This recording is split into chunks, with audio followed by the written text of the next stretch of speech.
Bonsoir à tous et ravi de vous retrouver comme chaque jeudi dans Un Monde des Arts avec ce soir un constat plutôt implacable malheureusement. Depuis un an maintenant, même plus d'un an, les artistes de la nuit, le monde de la nuit comme on dit, est réduit au silence. Il n'y a même pas eu ou à peine une pause en été. Les DJ, ambianceurs, mixeurs, performeurs, travestis, chanteurs, chanteuses, cabarets, j'en passe et des meilleurs dégustent une infinie gueule de bois. Ils sont devenus malgré eux les grands oubliés de la crise sanitaire, peut-être parce qu'ils sont inclassables, on va en parler, voire méprisés ou encore accusés à tort de légèreté. Alors que faire pour survivre? C'est vraiment l'expression. On en parle ce soir avec nos invités. Tout d'abord Maya Cox. Bonsoir Maya. Bonsoir. Merci d'être là. Vous êtes DJ, donc metteuse de disques pour parler français. Enfin, on va dire DJ quand même. Tout à fait. En résidence dans plusieurs endroits, on peut peut-être les citer. Oui, si je m'en souviens. Oui, ça fait tellement longtemps. Ouais. Mais dernièrement, j'étais résidente au Jardin Rooftop. Et là, ça va reprendre ici en mai.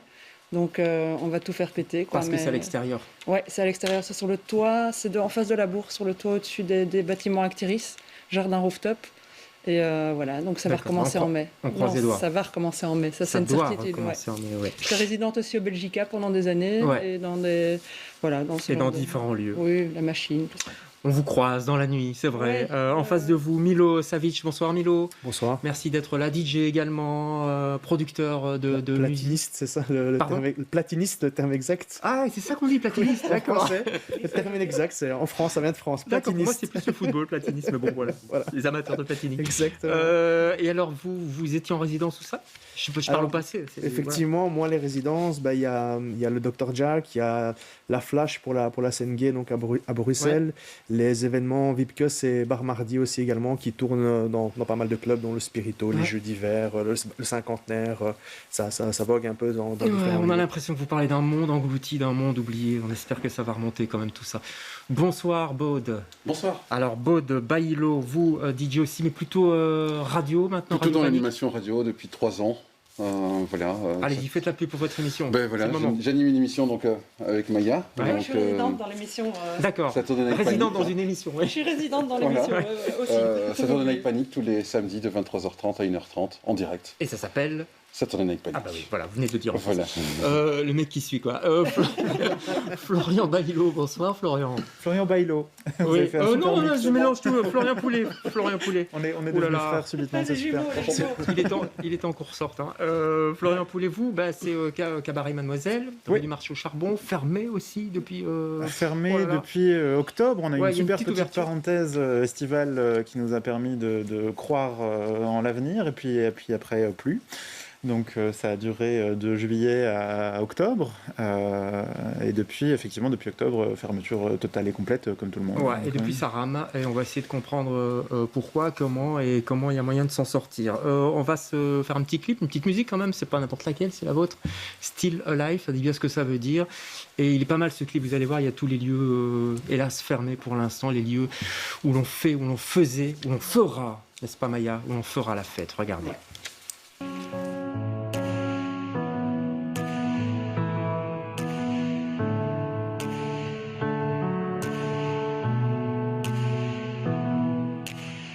Quand je parle d'amour pour l'art, c'est de la poésie.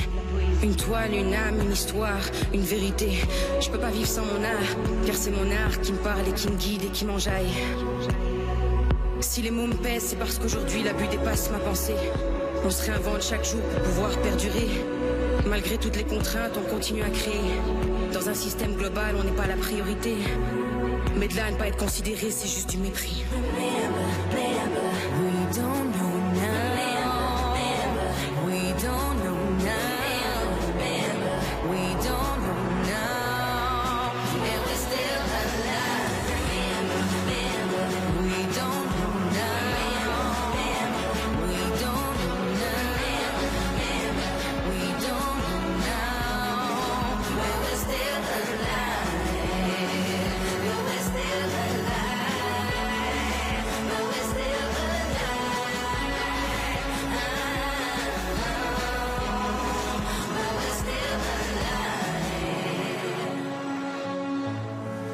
Voilà, très beau clip de Thomas Bassès. Ouais, vraiment très bien fait. Et puis on voit, c'est triste évidemment, on voit tous ces lieux fermés. J'ai retenu une phrase quand même que dit la chanteuse: de là ne pas être considérée, c'est juste du mépris. Est-ce que vous vous sentez méprisé, Maya Cox, en ce moment? On va dire que ouais, le secteur de la nuit est obscur. La vision dont fait les frais, c'est obscur aussi, en fait, parce qu'on n'a aucune réaction de la part de personne, malgré les portes tapées. Ouais. Donc on n'arrive pas à avoir de feedback là-dessus. Et qu'est-ce qu'il faut faire? C'est toute la question. Même sentiment, Bod? Même sentiment. C'est très difficile de se faire des perspectives, en fait. De se dire, tiens, ce serait cool que la semaine prochaine, ici ou ça. Il n'y a pas d'horizon, quoi. C'est ça qui est. Non, c'est pas évident. C'est pas évident. Alors, c'est très difficile. Enfin, voilà, pour moi, c'est. Moi, j'espère être tous les samedis. J'attends que tous les samedis pour pouvoir animer notre émission. Parce que c'est à ce moment-là qu'on se sent vivre, en fait.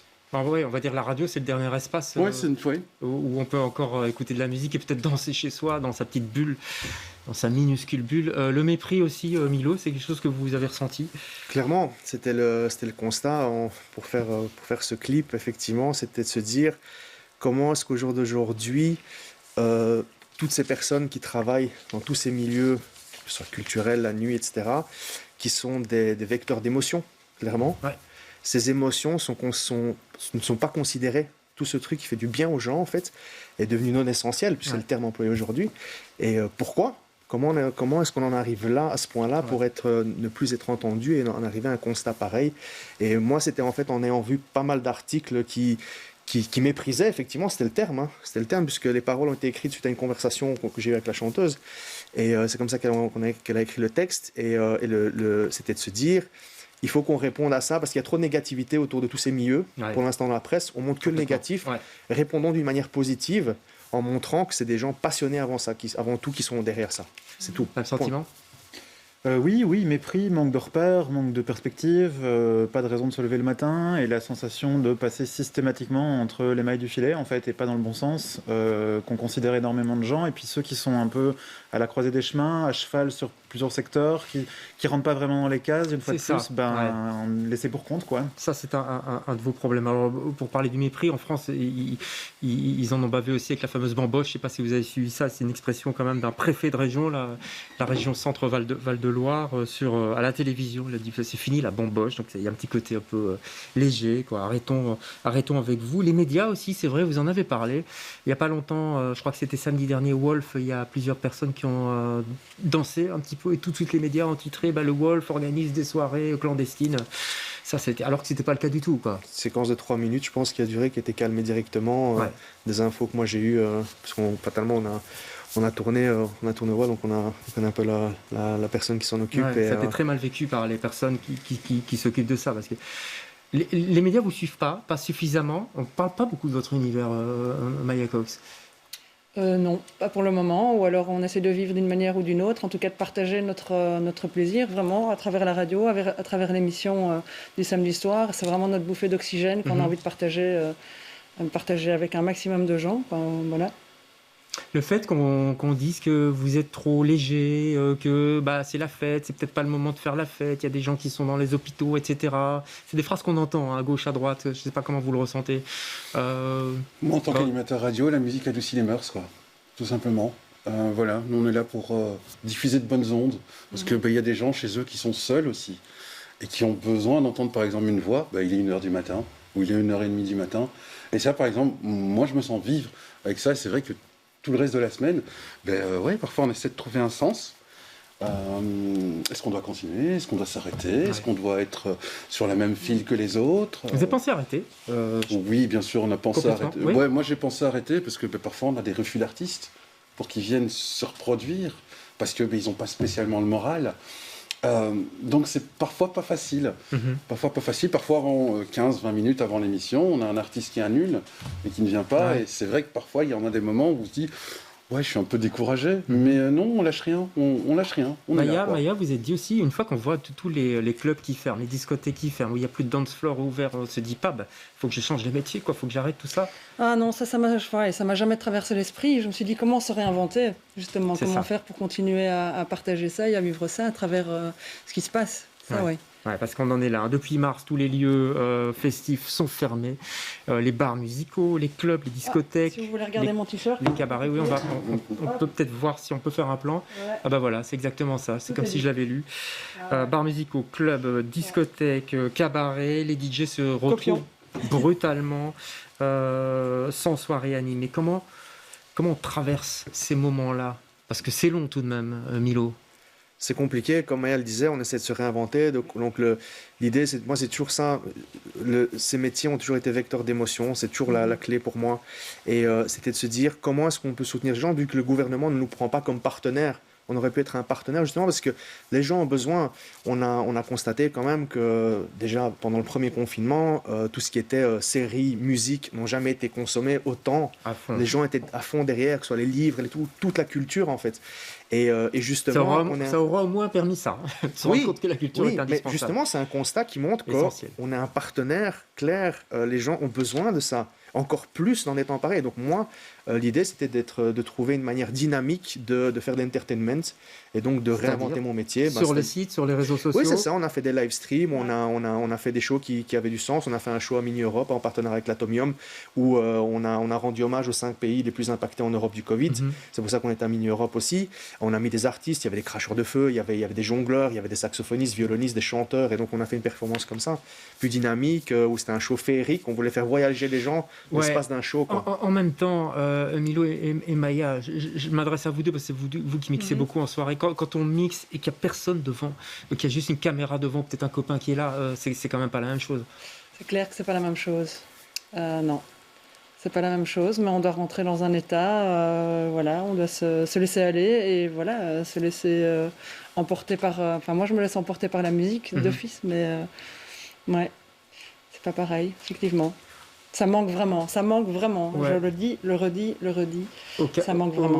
Au cabaret, les fidèles qui venaient souvent au cabaret Mademoiselle, ils vous écrivent, ils vous téléphonent, ils s'inquiètent. Comment ça se passe? Au cabaret, en parlant de réinvention, justement, ça a été un peu notre credo depuis le début. En fait, dès le départ, on s'est dit, ok, il faut qu'on continue à exister, il faut qu'on existe dans la tête des gens et sur leurs réseaux sociaux. Et d'ailleurs, le terme de se réinventer, finalement, c'est un terme qu'on en est venu à détester, parce que oui, c'est bien effectivement la solution qu'il fallait qu'on prenne, mais qu'est-ce qui concrètement a été mis en place pour nous aider à nous réinventer? C'est devenu, en fait, la réinvention, pour moi, une excuse politique pour dire aux gens, non, mais en fait, la solution, elle est là, réinventez-vous, ok, donnez-nous-en les moyens. Sauf qu'en fait, les moyens, on les a pas vraiment... Enfin, personnellement, j'estime qu'on les a pas vraiment reçus. Parce que c'est ça, vous devez vous débrouiller avec ce que vous avez. On voit des très belles images là d'ailleurs d'un show, c'est une présentation pour la nouvelle année, je crois que vous avez... c'est tiré d'une émission qu'on a tournée un peu avant l'été, effectivement, pour continuer à exister de manière virtuelle. Ça, c'était quoi, ces images-là qu'on voit, Colette Collerette? C'est dire, on est là, on existe, s'il vous plaît? C'est une explosion de sentiments, en fait... on est là, on existe, on a une existence propre, on a besoin de nous exprimer, on est un art vivant, comme tu le faisais remarquer à Maya, en fait, un art vivant, on est sur scène avec un public, et devoir performer seul, sans audience, le rapport est complètement tronqué, et on en est réduit finalement à des faux semblants, parce qu'on n'a pas le choix, et on peut l'entendre, mais à un moment donné, effectivement, on a quand même l'impression de manquer de moyens et de solutions. Et puis surtout, au mépris dont on parlait tout à l'heure, moi j'ai envie d'opposer la soif qu'on constate chez les gens de nous retrouver pour avoir participé aux actions de Still Standing for Culture et d'avoir été reconnecté à notre public. On se rend compte les gens sont là. Les gens n'en peuvent plus, les gens sont affamés et assoiffés de culture et d'entertainment. Complètement. Alors, il y a quand même un souci, entre guillemets, avec la situation, c'est qu'on est dans de l'indoor. Globalement, à part quand on fait des toits, quand on est sur les toits, etc. Donc, et alors, non seulement on est dans l'indoor, mais en plus on bouge. Un théâtre, on peut encore rester assis. C'est ça que les gens de théâtre sont en train de discuter pour défendre leur morceau. Une boîte, on bouge, on danse, il y a des contacts, on boit aussi, etc. C'est un petit peu ça aussi qui fait freiner les responsables, non, Milo? Oui, clairement, mais je pense que comme il y a des protocoles établis pour les restaurants, Je pense qu'il y a des protocoles à établir pour le nightlife. Mais comment on pourrait faire concrètement? Il y a eu un concert test, une soirée test à Barcelone qui s'est très bien passée. Mais c'était un concert, les gens dansaient? Les gens étaient sans masque, avec des masques, avec masque, test salivaire à l'entrée, masque donc pendant tout le show. Et c'était un festival donc, qui a organisé ça en indoor et tout s'est très bien passé. Et les gens il n'y avait pas de distanciation sociale. Donc je pense qu'il faut aussi à un moment donné arrêter d'infantiliser les gens. Les gens sont responsables, ils sont conscients de ce qui se passe. Nous ne sommes pas, le milieu de la nuit est très conscient de ce qui se passe aussi, mais il faut justement essayer de créer.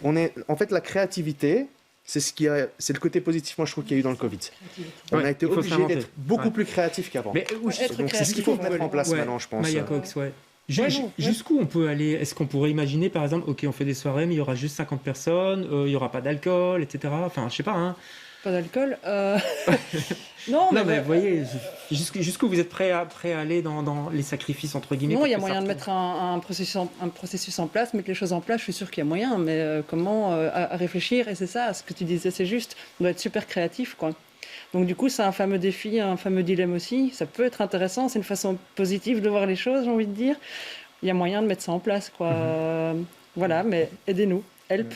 On a besoin de transmettre, on a besoin de partager. Et moi, ce qui me fait vraiment kiffer, c'est de voir les gens se marrer et d'avoir le smile et d'être dans le délire. Voilà, vivement ça, quoi. Florian. Oui, du coup, en fait, au niveau de ce genre de processus qu'on peut mettre en place, nous, on en a fait le test justement cet été parce qu'on a eu la chance de pouvoir réouvrir, parce qu'on est un établissement à cheval sur l'oreca et la culture.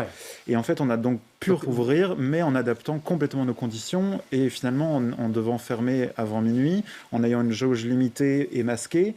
Et en fait, on s'est rendu compte que même dans des conditions qui ne sont pas optimales et qui ne sont pas celles que les gens attendent ou qu'on aimerait leur offrir, il y a quand même une présence et une demande et un besoin qui est viscéral des gens. Mais c'était tenable financièrement parce que vous avez un loyer, là, j'imagine C'était limite, mais je pense que si on lance la machine et qu'on se met à développer ce genre d'initiatives qui sont adaptées aux besoins et aux nécessités sanitaires, peut-être qu'on va trouver aussi des manières d'adapter les coûts, d'adapter les subsides, d'adapter les aides, et que si on n'essaye pas, on n'y arrivera jamais. Bod, on est assez aidé ou pas? Avec le bar masque, non, pas vraiment. Je trouve qu'on n'est pas assez aidé. Et voilà, avec toutes les propositions qu'il y a des alternatives. Quand on voit, par exemple, que la Flandre aide, je crois que c'est à hauteur de 15% le monde de l'événementiel et de la nuit, 15% du chiffre d'affaires, et qu'on voit qu'en Wallonie et à Bruxelles, puisqu'il y a 3 régions, on est bien en deçà, ça vous laisse quoi comme sentiment, ça? Sentiment d'injustice. Il y a eu une petite manifestation ce week-end, je crois, des gens sur le ring qui ont freiné, qui ont ralenti exprès pour montrer que la Belgique n'allait pas au même rythme. Est-ce que le monde de la nuit est plus aidé dans le nord du pays que dans le centre ou dans le sud? Enfin, je sais pas, Milo. Le constat est triste en fait, parce que avant tout, on est belge, je pense. C'est clair, on est bruxellois, ok, mais on est belge.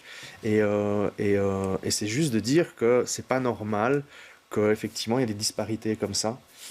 Il faudrait justement, s'il y a les indépendants ont un droit passerelle qui est lui national, pourquoi les aides ne sont pas également régies d'une manière uniforme pour que tout le monde soit logé à la même enseigne. C'est clair qu'au jour d'aujourd'hui, encore plus un an après, on ne peut pas laisser comme ça des gens sur le bord de la route, c'est clair.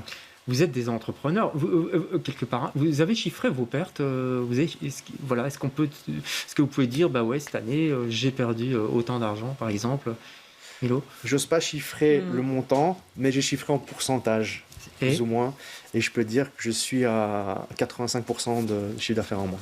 85% en moins? En moins, tout à fait. Maya? Tout à fait. Moi, pareil, rien. Voilà. Et puis aussi l'impact que ça a personnellement aussi. Mentalement? Oui, mentalement, je crois que ça c'est inchiffrable. C'est inchiffrable, oui. Alors vous réinventez en faisant effectivement des live streams, etc. Beaucoup de live streaming, gauche à droite, et une manière de transmettre mine de rien, et en créant des concepts comme le bar masqué, où on peut aussi faire des live streaming et de diverses choses. Mais ça, je laisserai Baudouin en parler.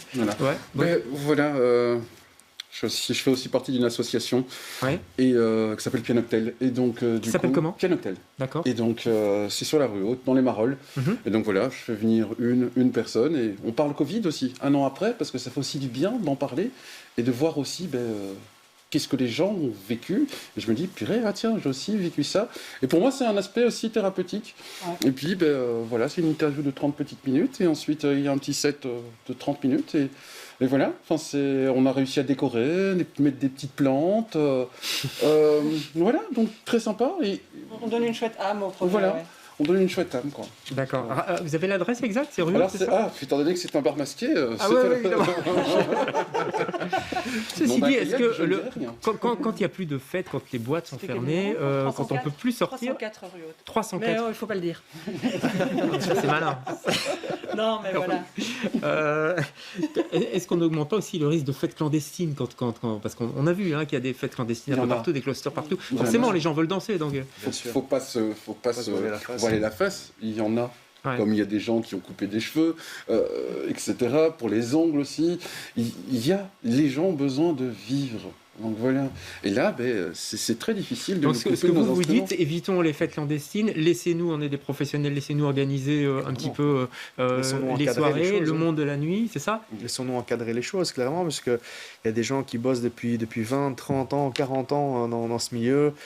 Qui effectivement, comme je l'ai dit au tout début, soyons partenaires, ne soyons pas exclus, mais soyons des vrais partenaires, de vrais partenaires pour justement être dans cette sortie de crise, jouer un rôle dans cette sortie de crise, clairement. Il ne faut peut-être pas oublier non plus le secteur de la musique électronique qui vit beaucoup avec les clubs, avec votre travail. Plus de 70% de leur chiffre d'affaires, quand même, ça va ça provient de l'activité des clubs et des soirées.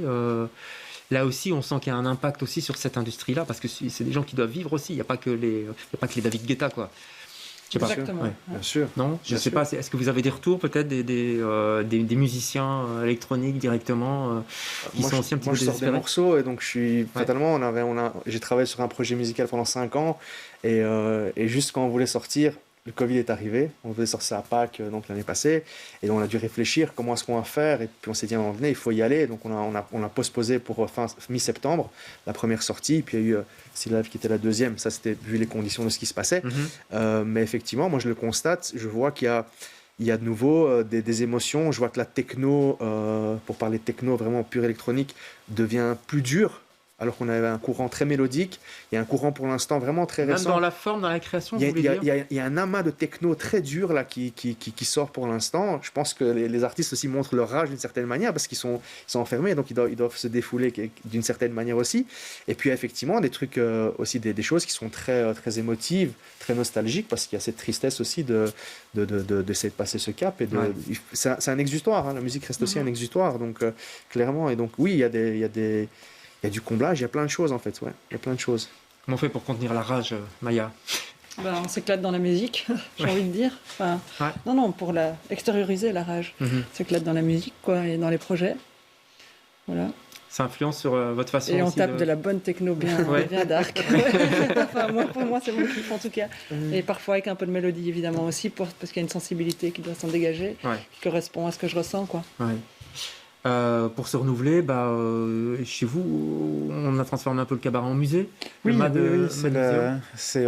transformé le cabaret en beaucoup de choses à travers toute la crise. Mais la dernière transformation en date, effectivement, on a décidé de laisser notre public reconnecter avec nous d'une manière un peu différente de d'habitude. C'est-à-dire qu'on a transformé le cabaret effectivement en musée, dans lequel on expose des costumes qui dorment dans les loges depuis trop longtemps, dans lequel on expose des objets mythiques et légendaires du cabaret qu'ils ont eu l'habitude de voir sur scène, qu'ils vont pouvoir approcher de près. Photos, dessins, fan art, lettres de soutien, tout ce qu'on a pu trouver comme écrit sont exposés. On organise une visite du coup des loges également, l'envers du décor, quoi. Et on doit se plier aux règles muséales. La ministre de la Culture francophone, Bénédicte Linard, est passée chez vous il y a quelques jours. Tout à fait. Est-ce qu'elle vous a promis quelque chose? Qu'est-ce qui s'est passé? Elle est passée chez nous dans le cadre d'une autre de nos réinventions, puisqu'on a un lieu qui est fermé et qui ne sert à personne. On s'est dit qu'il pouvait tout à fait être mis à disposition de gens qui en ont besoin, à savoir qu'on organise désormais des résidences. On laisse la possibilité à des artistes qui ont besoin d'un lieu pour répéter ce qui est encore permis. Elle vous a promis quelque chose ou Une rencontre potentielle, on doit lui envoyer un mail.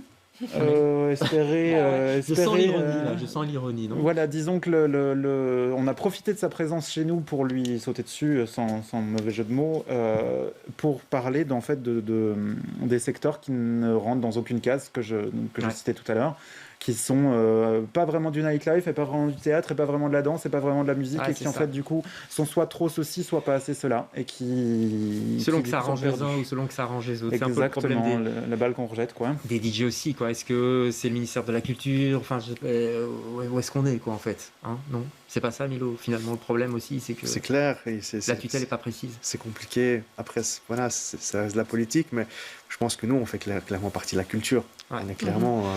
Je crois aussi. Et c'est pour ça qu'on vous a invité ici, parce qu'on parle effectivement très rarement du monde de la nuit. Et vous avez été les premiers à fermer, et peut-être que voilà, vous serez les derniers à rouvrir.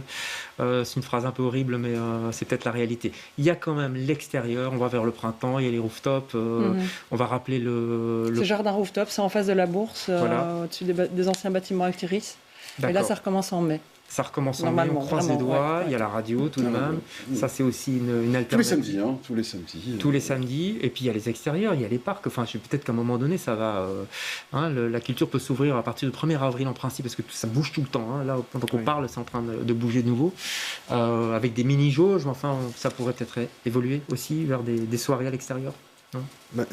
Si on a la chance d'avoir l'été comme l'année passée, je pense que ce serait déjà une bonne chose, je crois, pour pouvoir ne fût-ce que revoir des gens, même si c'est en mode assis comme on a eu l'année passée. Mais voilà, on a eu des chouettes événements comme ça. Allez, on croise les doigts pour vous, on croise les doigts aussi pour le cabaret. On ira au musée cabaret en attendant de voir de vrais spectacles avec des vrais artistes. Merci à tous les quatre d'avoir participé à cette émission.